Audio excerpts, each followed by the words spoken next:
Bueno, en el inicio entonces del curso virtual de posgrado sobre la pequeña y mediana empresa en el siglo XXI y su abordaje jurídico, voy a dar comienzo al módulo que está a mi cargo, que es el módulo 1.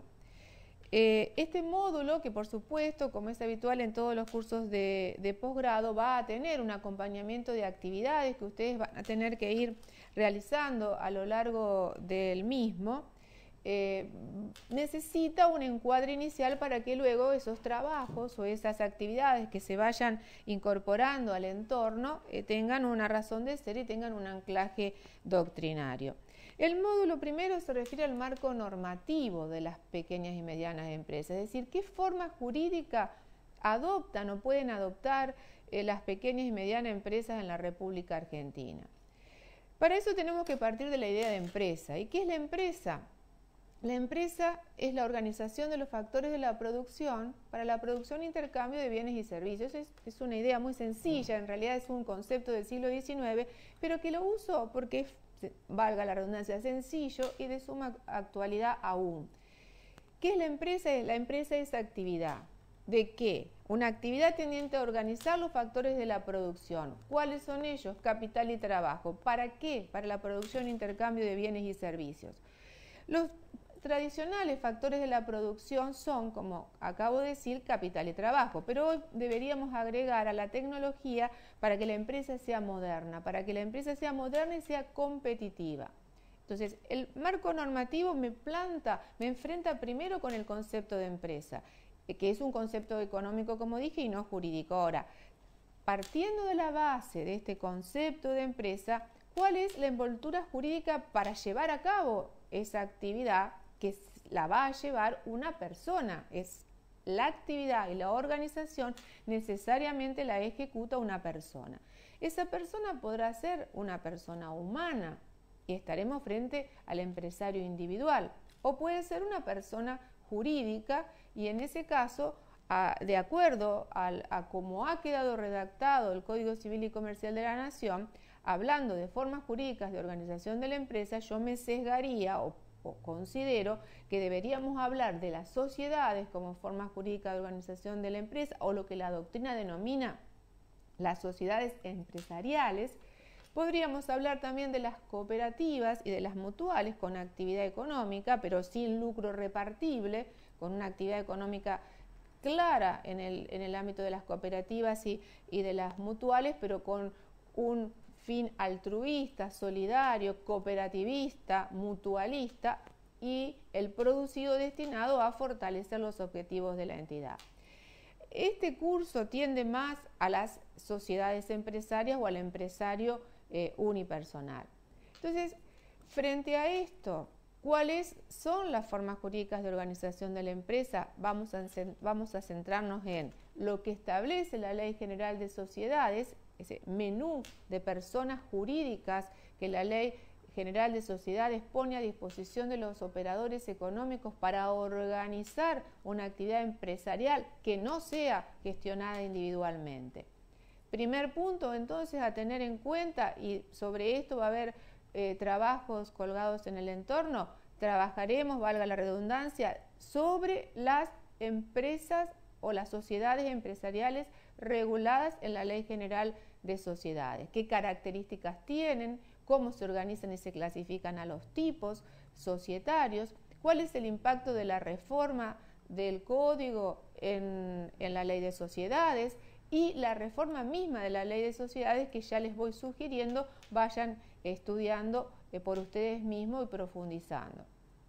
El Código Civil y Comercial de la Nación contiene en la parte general como una innovación, una teoría general de las personas jurídicas que, y ahí me gustaría que ustedes también vayan marcando la relación, aplica a todas las personas jurídicas privadas en la República Argentina. Por lo tanto, una pyme que se quiere constituir bajo el formato de una sociedad, de la Ley General de Sociedades, tendrá que evaluar cuál de los tipos de ese menú que regula la Ley 19.550, texto ordenado del año 2015, voy a elegir cuál es la forma jurídica más adecuada a seleccionar, pero no olvidar que la teoría general de las personas jurídicas que se encuentran reguladas a partir del artículo 141 y siguientes del Código Civil y Comercial de la Nación aplica también a las sociedades que eran denominadas antes sociedades comerciales y que ahora se la denomina sociedades a secas.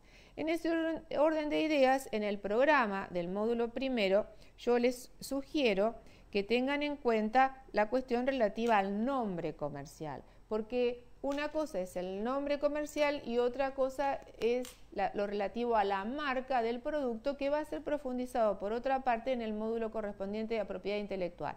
Pero respecto a nombre, el Código Civil y Comercial de la Nación, en el artículo 151, artículo que les sugiero que lean, tiene ciertas características que ahora vamos a tener que respetar y que las autoridades de control, llámese registro público o en su caso la Inspección General de Personas Jurídicas en la provincia de Santa Fe o la Autoridad Administrativa de Control que corresponda al domicilio de la sociedad, es decir, cada provincia y la Ciudad Autónoma de Buenos Aires tiene su propia autoridad de control, son las encargadas de aplicar y de controlar que lo que está pautado en el artículo 151, como les decía recién, cuadre, se relacione y se respete en lo que hace a la constitución de sociedades, ya que en materia de sociedades nada dice la Ley General de Sociedades respecto a estas especificaciones que tiene el 151.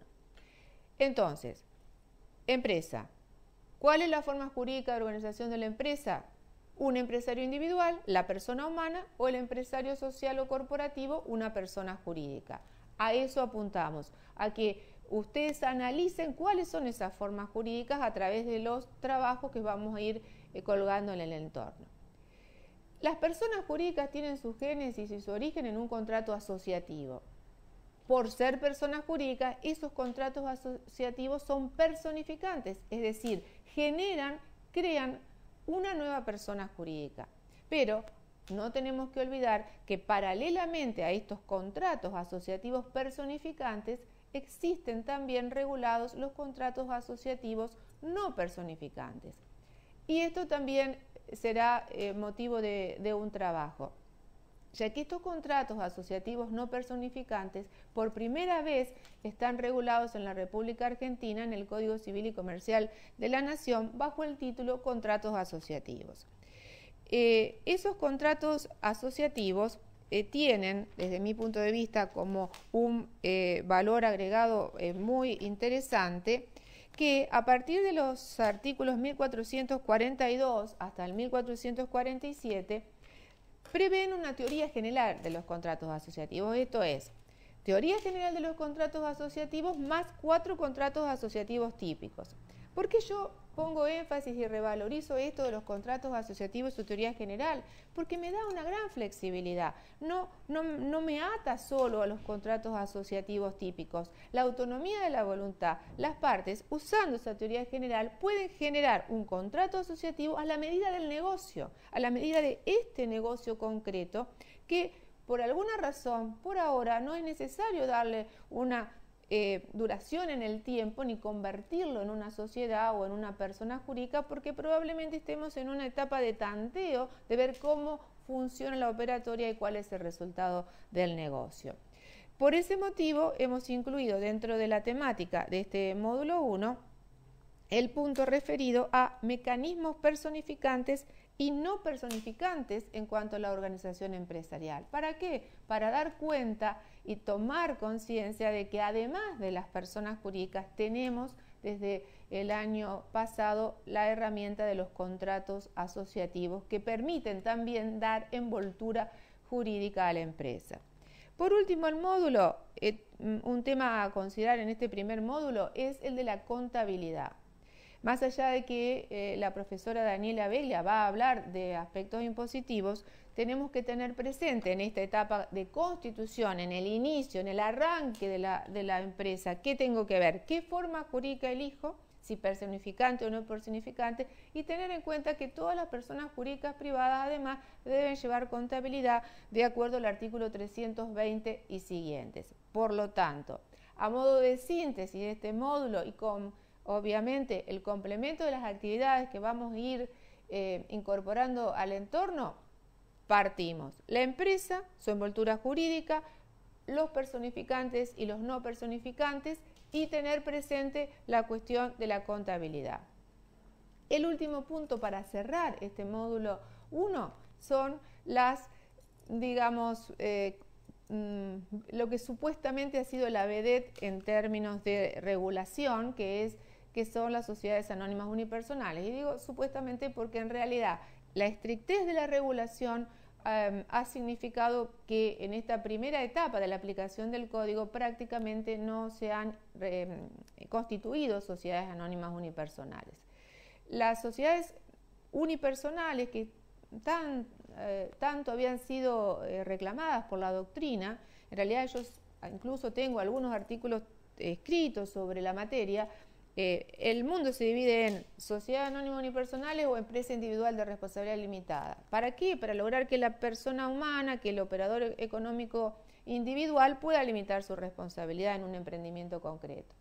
El legislador del 2014 optó por la sociedad anónima unipersonal, es una razón de política legislativa, pero las incluyeron en el artículo 299 de la Ley General de Sociedades, esto es, tienen control estatal permanente por la IGPJ en la provincia de Santa Fe, por la IGJ en la Ciudad Autónoma de Buenos Aires, por la Dirección de Personas Jurídicas en Entre Ríos, por el nombre que tenga la autoridad de control en la provincia en la cual tenga su domicilio. Y esto no es meramente tener control permanente del Estado, sino como consecuencia de ese control estatal permanente pasan a tener obligatoriamente que organizar un directorio colegiado y una sindicatura colegiada, con lo cual el control permanente y esta estructura administrativa tan estricta me parece que en una primera etapa va a jugar como elementos disuasivos para que la SAU sea una forma jurídica para la pequeña y mediana empresa. En fin, con esto he querido dar un pantallazo de todos los temas que están contenidos en el módulo 1, módulo a mi cargo. Voy en el curso de los próximos días a empezar a colgar las actividades y las propuestas de trabajo. Muchas gracias y seguimos en contacto.